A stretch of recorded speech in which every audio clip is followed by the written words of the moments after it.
बिस्मिल्लाहिर्रहमानिर्रहीम। रब्बी इश्रह ली सदरी व यस्सिर ली अमरी वहलुल उक़दतम मिन लिसानी यफ़क़हू क़ौली। अल्लाहुम्मा rabbi ज़िदनी इल्मा। I am Shahzad Waheed और मैं आप लोगों से पंजाब ग्रुप ऑफ कॉलेजेस के इस प्लेटफॉर्म से चैप्टर नंबर 3 के साथ हाजिर हूँ। और आप लोग इस बात को जानते हैं कि हमारी बायोलॉजी के फर्स्ट ईयर का चैप्टर नंबर 3 है enzymes. What are enzymes basically? Enzymes biocatalyst हैं। यूनो की कैटलिस्ट कोई भी ऐसा सब्सटेंस है जो किसी केमिकल रिएक्शन की स्पीड को बहुत तेज कर सकता है। Same is the case with the enzymes. सिर्फ फर्क ये है कि वो एक्स वीवो होते हैं, यानी कि वो किसी लिविंग ऑर्गेनिज्म की बॉडी से बाहर अपना रोल प्ले कर रहे होते हैं। लेकिन अगर वही कैटलिस्ट किसी लिविंग ऑर्गेनिज्म की बॉडी के अंदर रोल प्ले करना शुरू कर दें तो हम उसे बोलते हैं कि एक बायोकैटलिस्ट है जो मेरी लाइफ के प्रोसेसेस को बहुत तेज कर सकता है। तो हम उसे नाम देंगे व्हाट, एंजाइम्स। अब एंजाइम की सिग्निफिकेंस को समझने के लिए आए डायनामिक वॉल पे चलते हैं।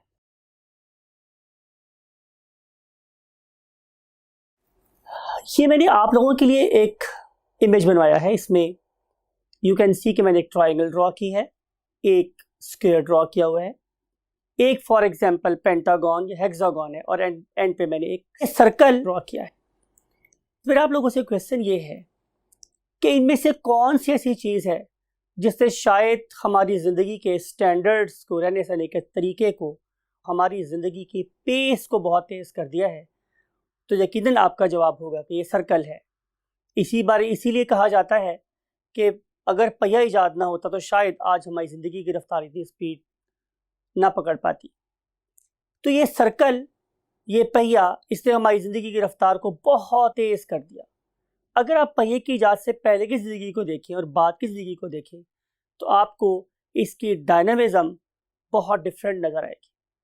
Same is the case with these molecule, जैसे आज हम पढ़ने जा रहे हैं एंजाइम्स।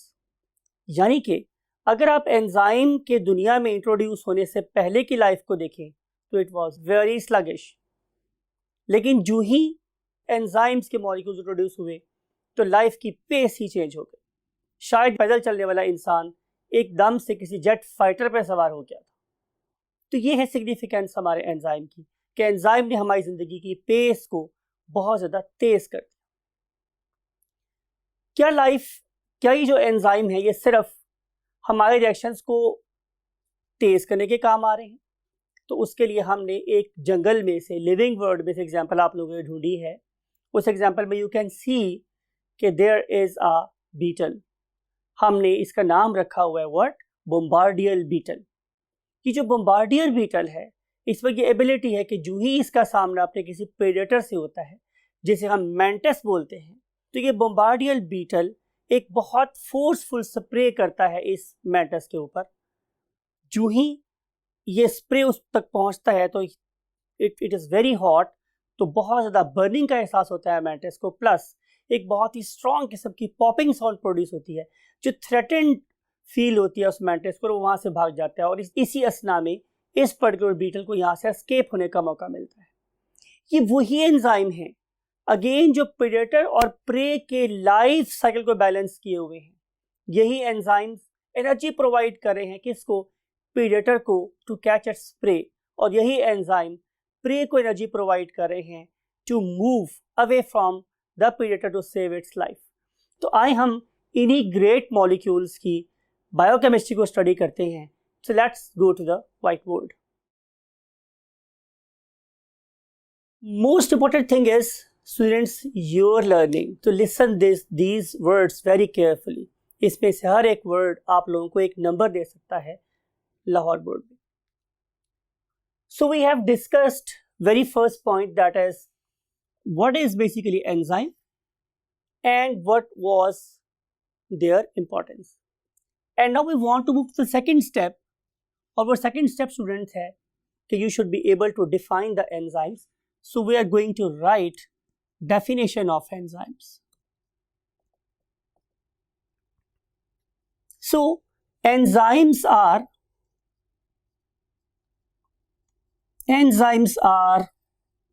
बायोकैटालिस्ट्स. ये वाला वर्ड मैंने आप लोगों से इंट्रोडक्शन में यूज किया हो. Enzymes are biocatalyst used to speed up biochemical reactions. यानी कि वो वाले रिएक्शंस, वो वाले केमिकल रिएक्शंस जो किसी लिविंग ऑर्गेनिज्म की बॉडी में हो रही है. सो बायोकेमिकल रिएक्शंस को इनहांस करने वाली चीज का नाम क्या है? एंजाइम्स. अगली बात स्टूडेंट्स ये है कि ऑल एंजाइम्स आर प्रोटीन्स. जितने भी एंजाइम मेरे पास प्रेजेंट हैं वो क्या हैं? प्रोटीन.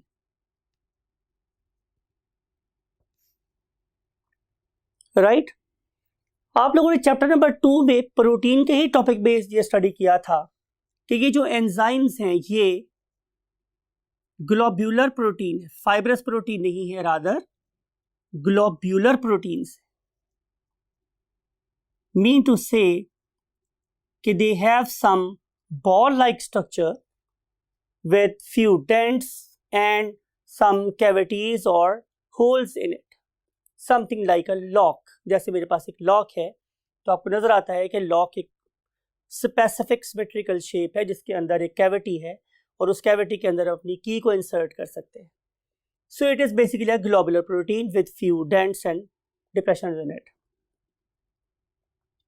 उसके बाद हम देखेंगे कि how we can make enzymes. तो हम अब इस पॉइंट को स्टडी कर रहे हैं, that is making of enzyme. मैंने वहां पे ब्लैक से लिखा हुआ है तो यहां पे लिखा हूं ब्लैक के साथ, making of enzymes.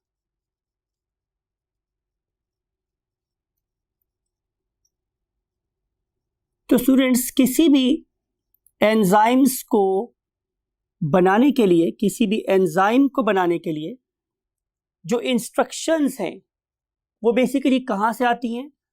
Definitely from the code of DNA. आप लोगों के डीएनए में उसका कोड प्रेजेंट होता है. फिर हम इस पर्टिकुलर कोड को ट्रांसफॉर्म कर देते हैं किस में? मैसेंजर आरएनए में.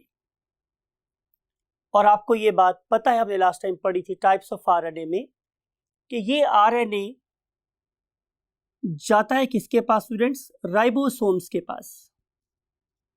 और फिर राइबोसोम्स इस कोड को डिकोड करके with the help of transfer RNA क्या बना देते हैं? Definitely enzymes.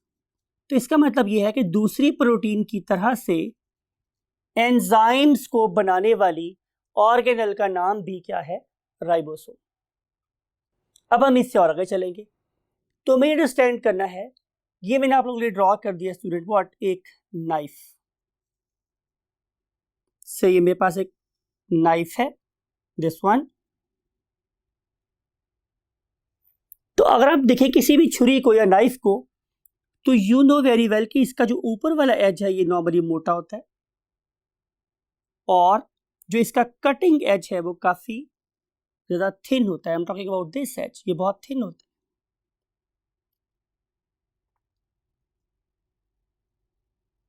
अब आप जरा मुझे सोच के बताएं स्टूडेंट्स कि क्या मैं किसी चीज को यहां से कट कर सकता हूं? तो answer is no. Cutting edge तो ये वाली सरफेस है जो बहुत ज्यादा शार्प है. ये मेरा नाइफ भी हो सकता है, ये मेरा चॉपर जिससे मैं कीमा बनाता हूं वो भी हो सकता है.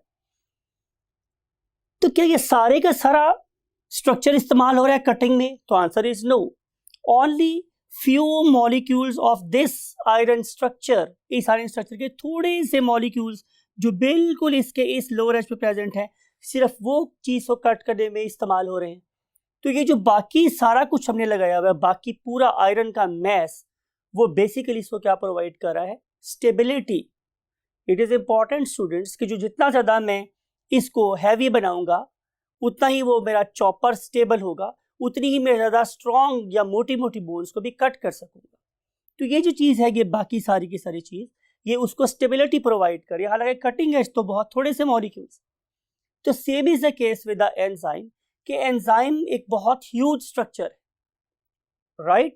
उस बहुत ज्यादा बड़े स्ट्रक्चर के, उस बहुत ज़्यादा बड़े स्ट्रक्चर की बात करो स्टूडेंट्स में, उसके अंदर हजारों लाखों मॉलिक्यूल्स, समथिंग लाइक इट, लेकिन ये सारे के सारे एंजाइम रिएक्शन में पार्टिसिपेट नहीं करते।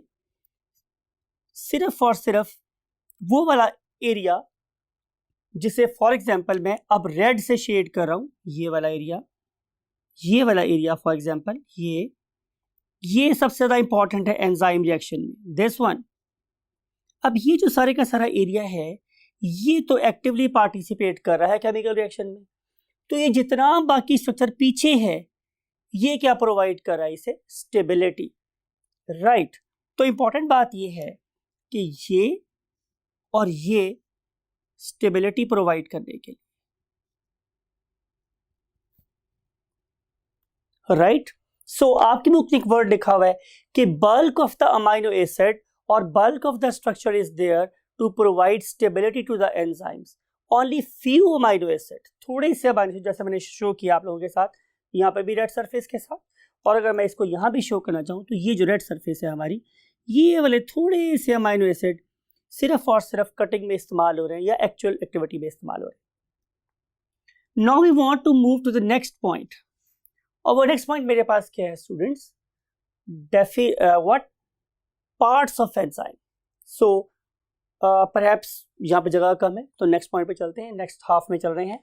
सो we want to move to this part, that is the parts of an enzyme. मेरे पास एंजाइम के कौन कौन से पार्ट्स हो सकते हैं? इस पर्पस के लिए हमने एक टेबल आप लोगों के लिए बनवाया हुआ है, यहाँ पे एक फिगर भी आप लोगों के पास, लेकिन फिर भी हम यहाँ पे अपनी ईज के लिए भी ड्रॉ करते हैं कि what are the various parts of enzyme, because pictorial memory का भी अपना एक रोल होता है। So parts of enzyme, there are two main parts of enzyme, mean to say proteinic part of enzyme, mean कि ये प्रोटीन्स का बना हुआ है, सोल प्रोटीन्स। अब यहाँ पे बात बड़ी इंपॉर्टेंट नोट करने वाली है स्टूडेंट्स को, ये कि बहुत से ऐसे एंजाइम्स हैं जिसमें सिर्फ प्रोटीन ही सफिशिएंट है, एलोन प्रोटीन ही सारे के सारे रिएक्शन को कैटालाइज कर लेती है। लेकिन बाज़ औक़ात ऐसा भी होता है, बल्कि अक्सर औक़ात ऐसा होता है कि मेरे एंजाइम में प्रोटीन के अलावा एक नॉन प्रोटीनिक पार्ट भी होता है, जिसे हम लोग यहाँ पे ऐसे लिख रहे हैं, नॉन प्रोटीनिक पार्ट।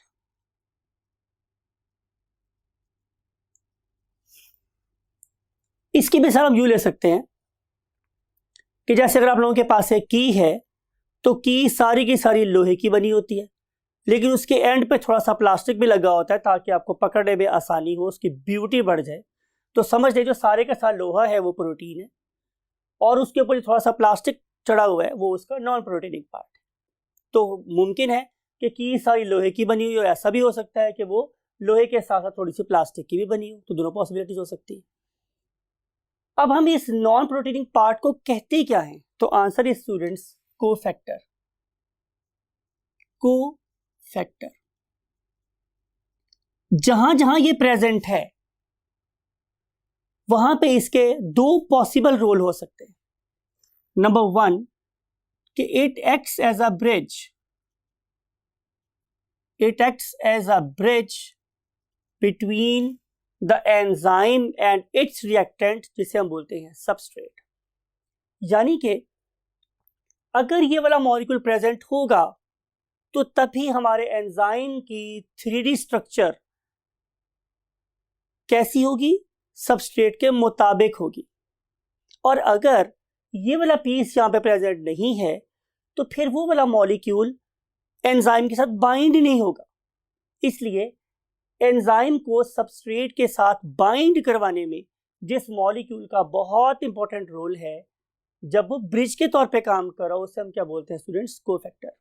मिसाल के तौर पे अगर ये मेरे पास एक 3D स्ट्रक्चर है, समथिंग लाइक इट, ये वाला, राइट, इसे मैं बोल रहा हूं स्टूडेंट क्या? एंजाइम।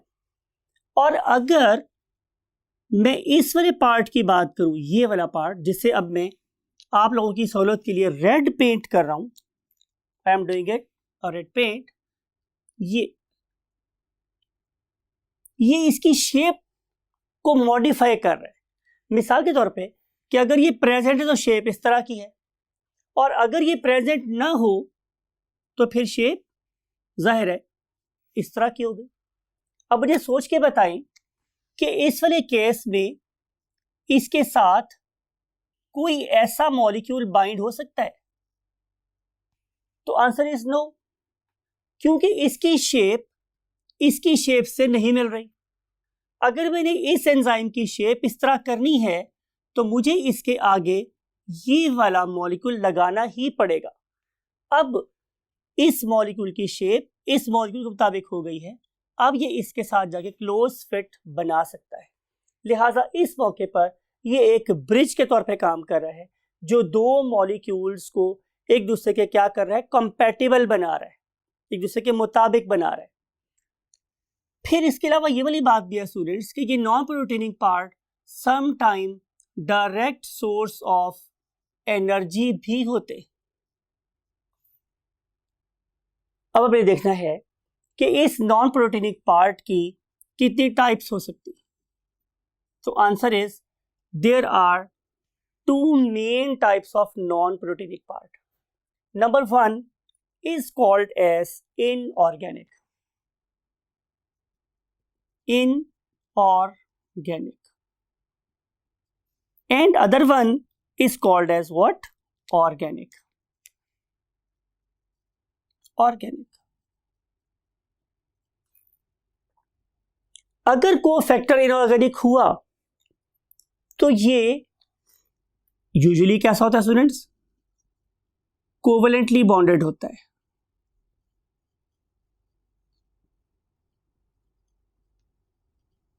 मीन्स कि ये फर्मली अटैच्ड है।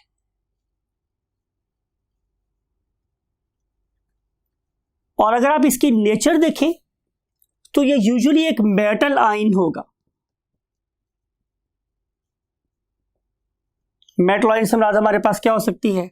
जैसे जिंक है, कॉपर है, आयरन है, राइट? तो इस तरह की चीजें अगर इस्तेमाल हो रही हैं तो इस कोवेलेंटली बॉन्डेड मेटल इनऑर्गेनिक चीज को हम लोग नाम क्या देते हैं students? Prosthetic group. Prosthetic group. Block किया, स्टार लगाया, इसका क्या मतलब है? ये एक इंपॉर्टेंट डेफिनेशन। अगर कोई बंदा आपसे कहे कि जनाब डिफाइन प्रोस्थेटिक ग्रुप, तो आप क्या बोलेंगे? कि एक ऐसा कोफैक्टर जो इनऑर्गेनिक है, यूजुअली मेटल आयन है और फर्मली बॉन्डेड है, कोवेलेंटली बॉन्डेड है, तो आप उसे क्या बोलेंगे? Inorganic what? Prosthetic group. On the other hand, अगर आप लोगों के पास एक मॉलिक्यूल कैसा है? ऑर्गेनिक, ये उसके साथ लूजली बॉन्डेड है। लूजली बॉन्डेड का मतलब ये है कि ये बार बार अटैच भी हो सकता है, डिटैच भी हो सकता है। जैसे कि फॉर एग्जांपल आप लोगों के साथ आमतौर पर पेडस्टल फैन के साथ जो लीड अटैच होती है, आप उससे उतार नहीं सकते, वो इससे एग्जांपल हो जाएगी। लेकिन जो आप लोगों के पास कंप्यूटर या लैपटॉप्स है, उनके चार्जर आप लगा भी सकते हैं, उतार भी सकते हैं। तो ये लूजली बॉन्डेड है, जब चाह लगा लिया, जब चाह उतार लिया। तो इस वाले केस में जो मॉलिक्यूल है वो क्या कहलाएगा? Organic loosely bonded. इसका मतलब ये होगा कि ये हमें स्मॉल क्वांटिटीज में चाहिए हैं। क्यों ये स्मॉल क्वांटिटीज में चाहिए? बिकॉज के ये बार बार यूज हो रहे हैं, can be used again and again. जैसे कि चार्जर की एग्जांपल दी थी मैंने आप लोगों को, कि आप लोग देखेंगे कि ये बार बार इस्तेमाल हो सकता है। अब इस पर्टिकुलर चीज को हम क्या नाम देते हैं student? Answer is coenzyme. Coenzyme. तो कोएंजाइम ऑर्गेनिक मॉलिक्यूल होगा, लूजली बॉन्डेड होगा, स्मॉल क्वांटिटीज में रिक्वायर्ड होगा और बार बार यूज हो सकता होगा। इसकी बेस्ट एग्जांपल हमारे पास क्या है? विटामिन्स। सो अब आपको समझ आई होगी कि मुझे विटामिन्स बहुत कम क्वांटिटीज में क्यों रिक्वायर्ड होते, राइट? क्योंकि वो बार बार यूज हो सकते हैं। Another best example of coenzyme is FADH2 or NADH2. ये भी हमारे पास डेफिनेटिव वाइटामिन की एग्जाम्पल है. तो ये स्टूडेंट्स हमारे पास व्हाट इस टॉपिक का part, that is the parts of the enzymes. Now we want to move to the next concept. वो नेक्स्ट कॉन्सेप्ट क्या है स्टूडेंट्स कि what is the difference between apoenzyme and holoenzyme. ये concept बड़ा important है students, तो आपने इसको बड़े गौर से अंडरस्टैंड करना है. अल्लाह रब्बुल इज़्ज़त ने हमारी बॉडी में एंजाइम्स को यूज के टाइम पे एक्टिवेट किया है. जब जरूरत हुई तो उसको एक्टिवेट कर लिया, और जब जरूरत नहीं है तो उसे दोबारा से बंद कर लिया. इसकी बेस्ट एग्जांपल आपका ये टीचर है. आपने देखा कि मैं मार्कर को यूज नहीं जब कर रहा होता तो मैंने हमेशा उनको प्लग किया होता. क्या इस फॉर्म में मैं इसे लिख सकता हूं? तो आंसर इज नो. इसका मतलब है कि ये मार्कर की इनएक्टिव फॉर्म है. तो जब मार्कर इनएक्टिव फॉर्म में प्रेजेंट है और मैं इसे एनालॉगस समझ रहा हूं किसके, एंजाइम के, तो ये कहलाएगा एपो एंजाइम. क्या लिखूं आप लोगों के लिए word? Inactive. So inactive form of enzyme is called as apo enzyme.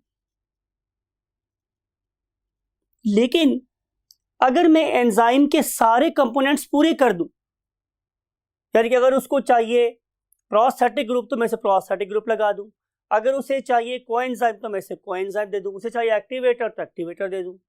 तो मुझे से जो जो चीजें चाहिए अगर मैं उसे वो चीज प्रोवाइड करके फुली रेडी कर दूं. मिसाल के तौर पे ये 4 चीजों का बना हुआ है. बाहर वाला पाइप, अंदर इसके रिफिल, आगे लिखने वाली राइटिंग टिप और कैप. मैं सब चीजें रेडी कर लूं और उसके बाद इसको इस फॉर्म में कन्वर्ट कर लूं तो अब ये एक्टिव हो गया. राइट. ये एक्टिवेटेड एंजाइम क्या कहलाता है? Hollow enzyme. This is the activated enzyme. इसकी जो बेस्ट एग्जांपल येलो बॉक्स में आप लोग बुक में गिवन है वो ये है कि जब आपका स्टमक खाली है तो उस टाइम पे आप लोगों का प्रोटीन डाइजेस्टिंग एंजाइम इनएक्टिव होता है. उस इनएक्टिव एंजाइम को स्टूडेंट्स हम क्या नाम देते हैं? Pepsinogen. What is the name? Pepsinogen. ये inactive form of enzyme. Important, inactive form of enzyme. On the other hand ये जो मेरे पास एक्टिवेटेड एंजाइम है इसके नाम स्टूडेंट मेरे पास क्या है? पेप्सिन.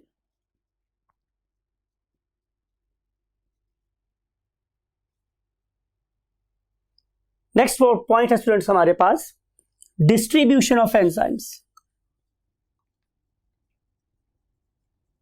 Distribution of enzymes.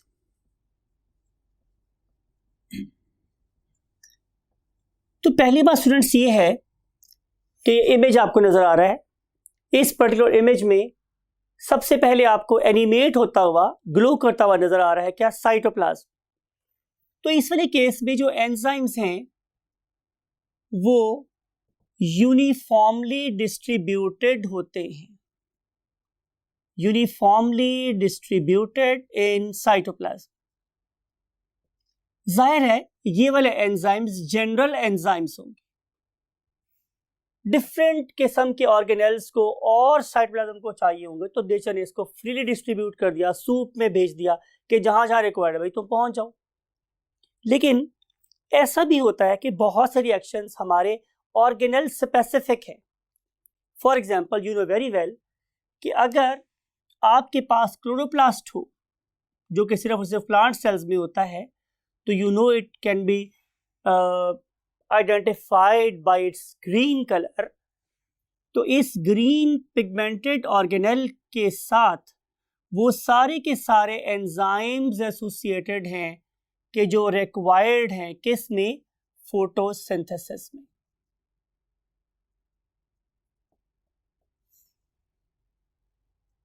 अल्लामा इकबाल का शेर मुझे याद आ रहा है इस मौके के ऊपर कि झपटना पलटना, पलट कर झपटना, लहू गर्म रखने का है एक बहाना।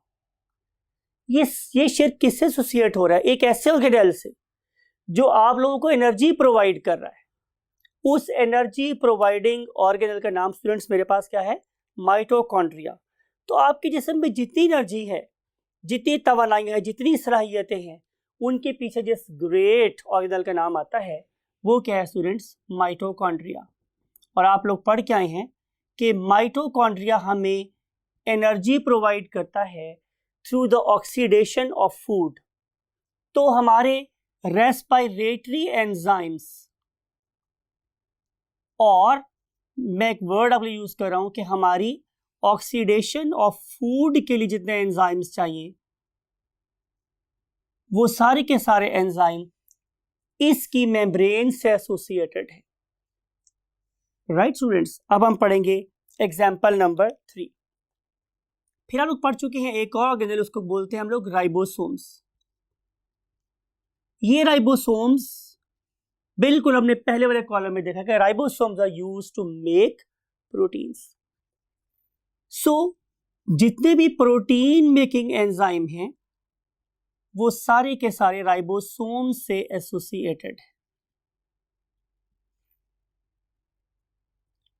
तो आपका क्या ख्याल है, मेरी बॉडी के सेल्स को डिवाइड करवाने वाले एंजाइम्स कहां एग्जिस्ट करते होंगे?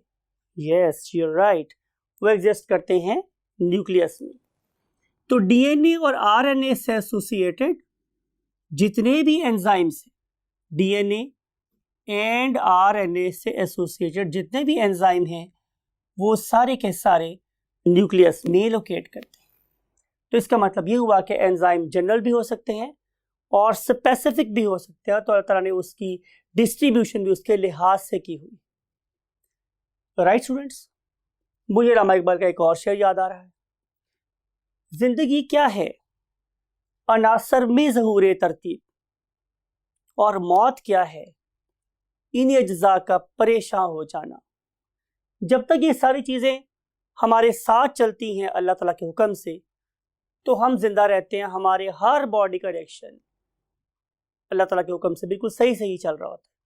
लेकिन जब इनके अंदर बिगाड़ शुरू होता है, परेशानी शुरू होती है, तो हमारा जर्नी टूवर्ड्स डेथ स्टार्ट हो जाता है। तो मौत क्या है इन्हीं अज्जा का परेशान हो जाना।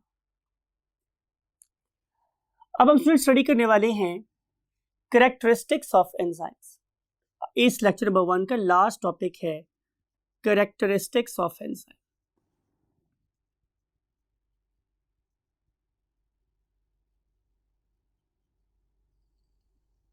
तो पहला फीचर हमारे पास क्या है स्टूडेंट्स कि ऑल एंजाइम्स आर प्रोटीन्स। जो मोस्ट इंपॉर्टेंट चीज है स्टूडेंट्स वो क्या है? प्रोटीन। हाँ, प्रोटीन के साथ नॉन प्रोटीनिक पार्ट्स भी अटैच हो सकते हैं। So we can use same thing plus non proteinic parts. हमारे पास इसके नॉन प्रोटीनिक पार्ट्स भी हो सकते हैं। राइट? दूसरी बात मेरे पास स्टूडेंट्स क्या है कि एंजाइम्स हमेशा स्पेसिफिक होते हैं। Enzymes are specific in nature. क्या मतलब होगा स्पेसिफिक इन नेचर का? चैप्टर नंबर 2 में आप पढ़ के आए हैं कि मेरे पास 3 बेसिक किस्म के न्यूट्रिएंट्स है, कार्बोहाइड्रेट्स, लिपिड्स और प्रोटीन्स। तो वो वाला एंजाइम जो कार्बोहाइड्रेट को डाइजेस्ट कर सकता है वो लिपिड को डाइजेस्ट नहीं कर सकता, जो लिपिड को कर रहा है वो प्रोटीन को डाइजेस्ट नहीं कर सकता, जो प्रोटीन को कर सकता है वो लिपिड और कार्बोहाइड्रेट को नहीं कर सकता। तो इस लिहाज से एंजाइम अपने रिएक्शन में बहुत स्पेसिफिक है। और एंजाइम जिस पर्टिकुलर मॉलिक्यूल, स्पेसिफिक मॉलिक्यूल से कंबाइन होता है उसे हम क्या बोलते हैं स्टूडेंट? सबस्ट्रेट। तो थर्ड पॉइंट ये है कि enzymes react very specific molecule called as substrate.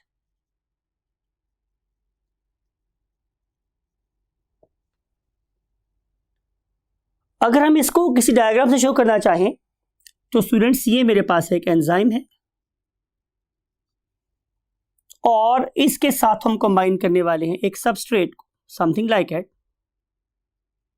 ऐसे। अगर इसकी शेप इससे कोरेस्पॉन्डिंग नहीं होगी तो ये एंजाइम इससे कभी रिएक्ट नहीं करेगा, और जब ये दोनों आपस में मिल जाते हैं तो इनके मिलने से बन जाता है स्टूडेंट्स क्या, एक एंजाइम सबस्ट्रेट कॉम्प्लेक्स। अगली बात स्टूडेंट क्या है, फोर्थ प्रॉपर्टी ये है कि enzymes do not use up in a reaction, उसमें इस्तेमाल नहीं होंगे। और इसके लिए हम ऊपर वाली फिगर को ही फर्दर कंटिन्यू कर रहे हैं कि यू मे सी कि इस वाले केस में जो एंजाइम है वो दोबारा से एज सच वापस निकला है रिएक्शन में से बाहर, लेकिन जो मेरा सबस्ट्रेट था वो डिवाइड हो गया है into two products, product number 1 and product number 2 used as P1 and P2। तो आपने देखा कि ये सबस्ट्रेट दो प्रोडक्ट्स में कन्वर्ट हो गया, लेकिन एंजाइम को कुछ भी नहीं हुआ। तो इसलिए मैंने क्या वर्ड यूज किया है कि enzymes do not use up in a chemical reaction, और enzymes do not contribute in a reaction. Contribute नहीं कर रहे हैं, कैसे? फिजिकली। अगर रिएक्शंस फिजिकली कंट्रीब्यूट नहीं कर रहे तो फिर एंजाइम का काम क्या है? तो आंसर इज दिस कि enzymes lowers energy of activation. Energy of activation को लो कर देते। मिसाल के तौर पे अगर मैं किसी दुकान पे शॉपिंग के लिए जाऊं और वो मुझे कहे कि जनाब ये चीज़ फॉर एग्जांपल 100 रुपए की है, और मैं उसे इस बात पे राज़ी कर लूं कि मुझे वो चीज़ 70 रुपए पे दे दे मिसाल के तौर पे, तो इसका मतलब है कि मैंने उसे एक्टिवेट कर लिया कि वो चीज़ लो प्राइस पे सेल कर दे। अब आपको ये वाली बात भी पता है कि अगर किसी चीज़ की प्राइस कम हो जाए तो फिर वो ज़्यादा लोगों की बाइंग रेंज में आ जाती है, तो वो चीज़ की सेल बढ़ जाती है। यही बात यहाँ पर है कि जब एंजाइम किसी रिएक्शन में होने वाले मॉलिक्यूल्स को लो लेवल पर राजी कर लेता है तो फिर उसका प्रोडक्ट बढ़ जाता है। तो एंजाइम के काम करने की बेसिकली जो रोल है वो है जैसे कि वो सुलह करवा रहा है। ये मेरे पास एक मॉलिक्यूल था ए, दूसरा मॉलिक्यूल था बी, ये दोनों बहुत हाई लेवल पर खड़े थे, दोनों शेक हैंड करने को राजी भी नहीं थे, दूसरे का मुंह देखने को भी राजी नहीं थे। लेकिन जब एंजाइम इनके पास आया तो ए और बी ने अपनी तमाम की तमाम नफरतें मिटा दी, और मिटाने के बाद वो जो उन पे शैतानी लेवल बहुत हाई लेवल पे था वो बहुत लो लेवल पे आ जाएगा। अब वो दोनों शेक हैंड भी करेंगे, गले भी मिलेंगे, और क्या होगा? प्रोडक्ट बन जाएगी, दैट मे बी द सी, और यहाँ से माइनस हो जाएंगी क्या? नफरतें। तो इस तरीके से आप अंडरस्टैंड कर सकते हैं कि एंजाइम बेसिकली एक मेडिएटर, एक सुलहजू का रोल अदा कर रहे होते हैं, और ये एनर्जी ऑफ एक्टिवेशन को लो करके रेट ऑफ रिएक्शन और amount of product per unit time दोनों बहुत ज़्यादा इंक्रीज कर देते हैं। So these are the few characteristics of the enzymes. और अब हम आप लोगों से एंजाइम के मोड एक्शन पे मिलेंगे इसी के लेक्चर नंबर 2 के साथ। Take very good care of yourself. Bye bye.